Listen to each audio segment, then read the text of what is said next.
민주당 쪽 대통령이 집권할 때 검사 생활을 주로 했어요. 근데 보면 되게 웃겨요. 옛날에는 그 좌파의 어떤 칼잡이였어요.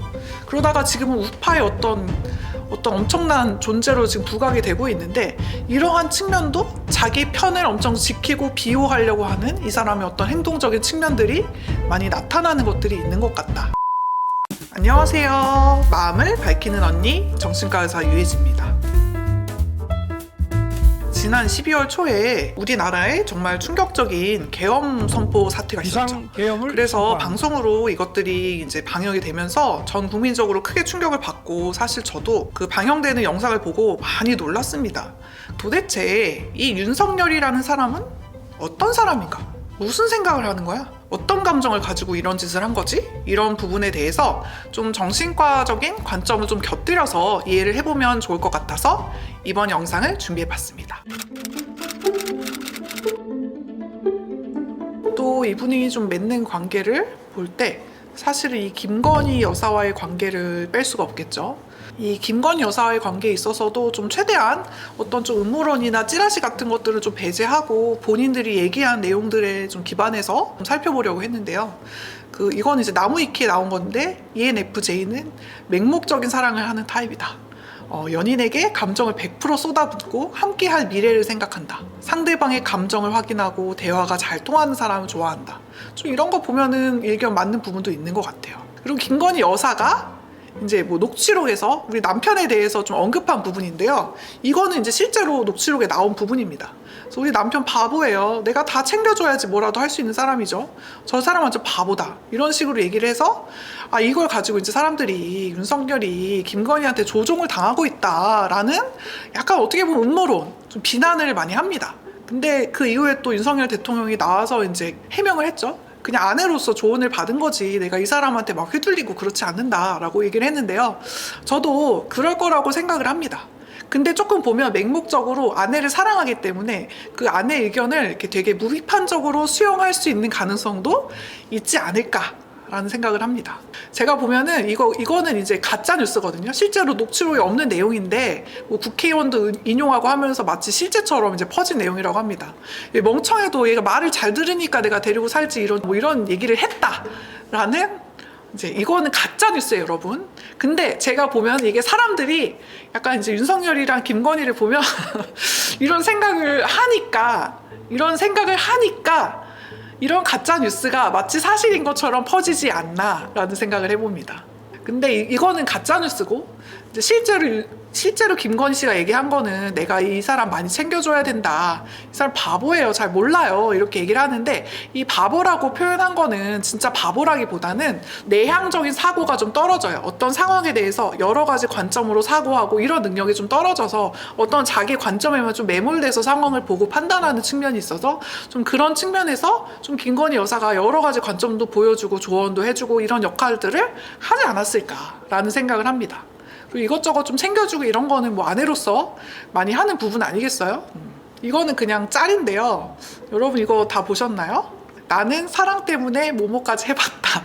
이제 예를 들면 김건희가 윤석열한테 오빠 쓸데없는 짓 그만하고 들어가서 게임이나 해! 이렇게 했는데 윤석열이 계엄을 했다라는 어떤 인터넷 밈인데요. 이거는 그냥 농담이고 좀 웃기지 않습니까? 나는 사랑 때문에 계엄까지 해봤다. 윤석열 대통령 사랑꾼인 것 같습니다. 네. 사랑 때문에 계엄까지 하는 상남자. 이건 그냥 농담으로 웃자고 가져온 거고요. 사실 이제 이 김건희 씨의 관계가 계속 이제 리스크로 떠오르고 있어요. 사실은 이제 이 두 사람이 이제 되게 늦게 결혼을 했잖아요. 그래서 어렵게 아기를 가졌는데 좀 몸과 마음이 지쳐서 아기를 유산하게 됐다. 뭐 이런 얘기를 했습니다. 그래서 결과적으로는 이 부부 사이에서 아이는 없는데요. 사실은 이제 사람이 아이를 낳게 되면 그 아이를 키우면서 내 뜻대로 안 되는 것도 경험해보고 좀 다른 사람의 어떤 다른 존재와 함께 한다는 것을 경험하면서 또 정신적으로 성숙하는 부분들이 있는데, 사실 이 윤석열, 김건희 두 사람한테는 좀 이런 부분의 성숙이 약간 결여된 면도 있다. 그리고 지금까지 우리나라 대통령 3명을 보면 탄핵 소추를 당한 대통령 3명이에요.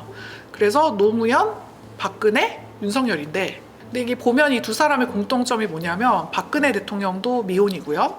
윤석열 대통령은 결혼은 했지만 되게 늦게 결혼을 했고 자녀도 없어요. 좀 이런 면에서 어떻게 보면은 약간의 좀 소통에 좀 어려움이 있고 관계적인 성숙을 비교적 다른 대통령들에 비해서 좀 덜 경험한 측면이, 대통령이 사실은 국민들의 어떤 이렇게 지도자로서 국민들과 소통하고 관계를 맺고 하는 그러한 역할도 분명히 수행을 해야 되는데, 그런 측면들이 좀 윤석열 또 박근혜 대통령에게는 좀 부족한 부분이 아니었을까라는 생각도 좀 해봤습니다. 결국에는 어떻게 해서 사법시험을 통과를 하고 이제 검사가 됩니다. 근데 이제 검사를 보면 여기서 또 황금박쥐를 떠올리셔야 되는데, 검사라는 게 뭐예요? 결국에는 범죄자를 대상으로 기소를 하고 그 사람한테 형을 때리는, 어떻게 보면 정의의 사도와 같은 역할을 하는 게 검사겠죠? 그래서 어떻게 보면 윤석열 대통령이 이 어린 시절의 무의식이 검사 시기까지 쭉 이어져 오고 있고, 이 황금박쥐, 정의의 사도라는 어떤 그런 테마가 이 사람의 인생을 관통하고 있다. 그런 측면도 좀 생각해 볼 수 있어요. 그래서 이분이 이제 검사 생활을 하다가 결국에 이제 변호사를 잠깐 하게 되는데 1년 만에 변호사 생활을 그만두었다고 합니다. 근데 이때도 의뢰인한테 호통을 치는 일이 빈번했다 그래요. 윤석열 대통령하고 같이 이제 변호사를 했던 그 친구분이 나와서 이제 이거는 실제로 인터뷰를 한 내용인데요. 같이 변호사로서 근무를 했는데 의뢰인한테, 사실 의뢰인은 잘못을 해서 거기에 대해서 좀 덮어달라고 변호를 해달라고 온 건데 그런 일 하면 안 되잖아요 라고 호통을 치고, 그래서 다른 변호사들이 당황했고, 그래서 이분이 형은 이제 검사 아니고 변호사야, 이 사람 지켜줘야 되고 도와줘야 되는 사람이야, 여러 번 아이덴티티를 알려줬는데도 이 아이덴티티에 적응이 잘 안 돼서 다시 검찰로 복귀를 했다고 합니다. 그래서 이런 이 검사적인 아이덴티티, 어떤 범죄자를 응징하고 처벌하는 그러한 정의의 사도, 이런 아이덴티티에 약간 좀 경도된 측면이 있지 않나라고 생각이 돼요. 그리고 굳이 따지면 이분의 정치적 성향이 그때는 좌파도 우파도 아니었다라고 하는데, 지금은 보면 어떻게 보면 우파의 신 같은 존재로 지금 군림하고 있죠. 근데 보면 되게 웃겨요. 옛날에는 그 좌파의 어떤 칼잡이였어요. 그러다가 지금은 우파의 어떤 엄청난 존재로 지금 부각이 되고 있는데, 이러한 측면도 자기 편을 엄청 지키고 비호하려고 하는 이 사람의 어떤 행동적인 측면들이 많이 나타나는 것들이 있는 것 같다라는 생각을 합니다. 그래서 이분의 검사 시절의 어떤 행적을 보면은 되게 정의스러운 검사의 모습을 많이 보여줍니다. 그래서 대표적인 사례가 이제 이분이 국정원 댓글 수사를 할 때 이제 뭐 수사를 적당히 덮어라 이런 식으로 외압이 있었는데, 그거를 폭로하면서 검찰 내에서 항명파동이 있었다 그래요. 그러면서 이때 청문회를 열었는데, 이때 저는 권력에 충성하지 않습니다, 저는 사람에 충성하지 않기 때문에 이런 말을 하는 겁니다 라고 하면서 되게 멋진 말을 하셨죠. 그러면서 일약 스타덤에 올랐고요. 사람에 충성하지 않는 검사다, 그리고 어떤 정의의 편으로서 나는 검사의 역할을 수행하는 어떤 공평무사한 그런 모습들을 보여주면서 언론의 주목을 받게 됩니다. 그래서 저도 이 부분 되게 멋있다는 생각을 많이 했고요. 근데 또 좀 큰 그림으로 보면요, 좀 사람을 살리고 키우고 좀 이런 측면의 모습보다는 파괴하는, 모두 공격하는 그러한 성향들이 많이 인생에 있어서 드러납니다. 모두 까기 인형, 파괴 지원, 이런 생각이 들었는데요. 이분이 보면은 민주당 쪽 대통령이 집권할 때 검사 생활을 주로 했어요. 그래서 그때 보면은 이명박 대통령 주가 조작에 대해서 이제 특검을 해서 이명박 대통령 후려쳤죠. 그 다음에 이제 국가정보원 여론조작 사건에서 정부에서 윗선에서 좀 사건을 덮자, 그러니까 이제 항명파동을 일으키고, 그 다음에 좌천되고, 그 이후에 이제 박근혜 정부 국정농단, 여기서 특검 검사로 해서 이제 박근혜 대통령 감옥 갔죠. 그래서 이분이 사실 보통 분이 아니고 이명박, 박근혜 둘 다 감옥 보낸 분입니다. 그래서 조금 어떻게 보면 약간 공격성이 좀 과하다라고 보여지는 부분도 있고, 그리고 또 이후에 이제 보면 문재인 정부에서도 보면은 막 조국 까고 또 거기서 또 추미애 까고 이러면서 막 올라갔죠. 그래서 어떻게 보면은 좀 모두 까기 인형이다. 그리고 자기한테 반대하는 세력에 대해서는 가차없이 좀 응징하는 듯한 그런 행태를 보인다. 이게 뭐 좌우를 따지지 않고 나와 내 편과 남의 편으로 좀 가르고, 내 편이 아닌 사람, 나와 의견이 맞지 않는 사람에 대해서는 굉장히 공격하고 어떻게 해서든지 감옥에 집어넣는 그런 행태를 계속해서 검사 시절부터 보여왔다라고 생각이 돼요. 그래서 결국에는 이 문재인 정부에서 예전에 이명박 박근혜 수사에 대해서 공을 높게 사서 이제 검찰총장까지 되는데, 근데 이제 이 검찰총장이 되면서 이제 이 조국을 엄청 까죠. 그거를 막으려고 또 추미애를 법무부 장관으로 보냈는데 추미애랑 또 싸우고 이러면서 그 문재인 정부와 엄청 싸우는 어떤 이미지가 구축이 됩니다. 그러면서 어떻게 보면은 이 문재인 정부에 좀 비판적인 관점을 갖고 있었던 그런 시민들의 지지를 얻게 되고, 그렇게 되면서 이제 검찰총장 사퇴하고 석 달 만에 이제 대권 후보로 갑니다. 그래서 이분이 이제 후보 시기에 이제 인터뷰를 많이 했어요. 근데 이 후보 시기에서 사실은 이분이 어떤 식으로 대통령을 할지에 대한 그런 클루들이 되게 많이 나옵니다. 되게 중요한 부분인데요. 제가 이제 최대한 팩트 위주로 보려고 이분이 이제 더 탐사에서 이제 녹취록이 나왔던 것들을 좀 봤는데, 여기서 이분이 했던 얘기들이 신기하죠. 내가 이제 국힘 접수를 한다. 그럼 이준석 아무리 까불어봤자 3개월짜리다. 그러다 결국 이준석 이제 나중에 당대표 이제 쫓겨나고 다른 당으로 이제 가고, 내가 국힘에서 나를 기다릴 때 내가 들어가서 다 먹어버리겠다. 약간 이제 공격적인 어떤 말투가 있기는 합니다. 그리고 국힘 이놈 새끼들 개판 치면 당 뽀개버리겠다. 국힘 다 바꿔버리고 다 탄핵시키고. 약간 제가 아까 그 전에 검사 시절 행보가 모두 까기 인형이다, 파괴지향이다 이런 말씀 드렸는데, 사실 여기서 보면은 국힘 들어가서 다 파괴하겠다라는 얘기예요. 근데 지금 결론적으로 보시면 결국 윤석열 대통령이 국힘의 입장에서 하려고는 했으나 결국에 자기가 국힘 다 뽀개버리겠다, 탄핵시키겠다, 다 먹어버리겠다, 와해시키겠다 라고 했는데, 결론적으로 이분이 후보 시절 했던 얘기가 지금 다 이루어졌다. 그래서 이분의 무의식이라는 게 무섭다. 어떻게 보면 이 사람은 조금 파괴시키려고 하는 그런 성향이 좀 강한 분이라고도 볼 수 있겠어요. 그래서 또 보면은 이 대통령에 대한 이분의 입장도 나오는데, 나는 정권 교체하려고 나왔지 대통령 하려고 나온 게 아니다. 난 대통령 귀찮다. 하지만 이 판을 엎어버려야 되니까 내가 대통령 나가는 거다라고 합니다. 지금 사실 대통령 돼서도 이분이 이제 어떻게 보면 판을 좀 갈아엎고자 했죠. 후보 시절의 녹취록을 들어봐도 이분이 앞으로 어떠한 일을 할지가 사실은 좀 엿보이는 측면이 있었다라고 볼 수 있겠습니다.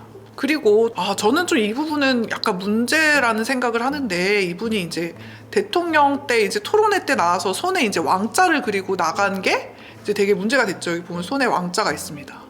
그래서 이분이 5차 토론회에 나왔을 때 손에 이제 왕자가 그려져 있어서 사람들이 이제 막 파봤더니 3차, 4차 토론회에도 이제 왕자가 있었던 게 밝혀지면서 되게 논란이 됐던 사건인데, 사실은 윤 대통령 측 입장에서는 이게 지지자가 손에 왕자를 써줬는데 미안해서 지우고 나갈 수가 없어서 그냥 나간 거다 라는 입장 표명을 한 게 이제 공식적인 입장인데, 사실 이제 반대하시는 분들의 입장에서는 이거는 아니다. 누가 이렇게 손에 왕자를 써준다고 지우고 나가면 되지, 그걸 이렇게 들고 나가는 사람이 어딨냐. 이거는 무속인이 개입했고 약간은 이제 어떤 뭐 왕의 뭐 기운을 받는다는 그러한 미신적인 것들을 맹신하는 사람이다. 이 사람 문제 있다 라는 측면으로 접근하면서 이게 굉장히 논란이 됐던 사건이죠.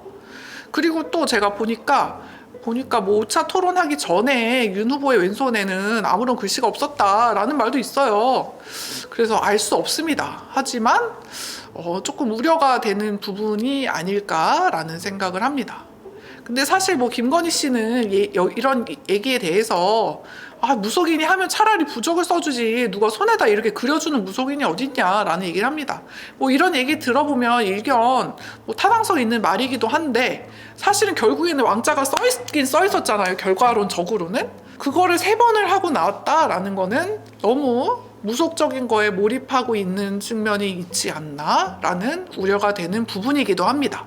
그 계엄령 시기 같은 거 있잖아요. 그것도 2004년 12월 3일 10시 30분이잖아요. 그게 뭐 12월 3을 합치면 왕이 되고 뭐 10시 30분을 합치면 왕자가 뭐 3번이 나온대요. 그래서 계엄령 한 시간이 너무 사실 말이 안 되잖아요. 근데 그게 약간 무속적인 힘을 빌으려고 그 시간에 했다라는 음모론이 있습니다. 그런데 이거는 이제 음모론일 뿐이고, 어찌됐든 뭐 검증되지 않은 얘기는 확실한데, 일단은 대통령 후보 시절에 이 왕자를 3번 쓰고 나왔다는 것 자체는 조금 우려되는 부분이 없지 않아 있다라는 생각이 듭니다. 좀 뭐라도 좀 의지하고 싶은 마음이 있었을까 하는 생각이 들기도 하고요. 그 다음에 결국에는 윤석열 대통령이 되게 엄청나게 지지율 반등을 이뤄내죠. 그 남자들이 되게 불만이 많았잖아요. 여성 위주의 정책에 대해서 민주당에. 그래서 뭐 여가부를 폐지하겠다. 뭐 여러 가지 이제 20대, 30대 남성들의 표심을 얻기 위한 정책들을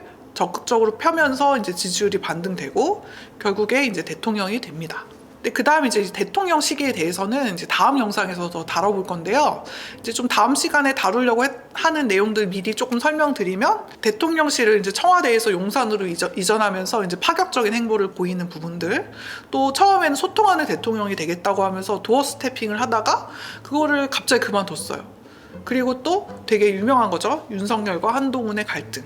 또 저는 의사다 보니까 이 윤석열 대통령이 의료 이제 대란 사태를 일으키면서 그 윤석열 대통령의 행보 같은 거를 좀 주목해서 본 일이 있는데, 사실 언론 보도 내용으로는 뭐 극대노를 했다 이런 말들이 되게 많아서 사실은 좀 많이 힘들었지 않았을까? 그리고 또 의료 대란 이후 계엄령 포고까지 여러 가지 윤석열 대통령의 이 대통령 시기의 행적들을 보면서 이분의 감정적인 상태, 정신적인 부분들을 좀 살펴보려고 합니다. 다음 영상도 기대해주세요. 이 영상이 도움이 되셨다면 좋아요, 구독, 알림 설정 부탁드립니다. 마음을 밝히는 언니와 함께 마음의 빛을 밝혀봐요. 감사합니다.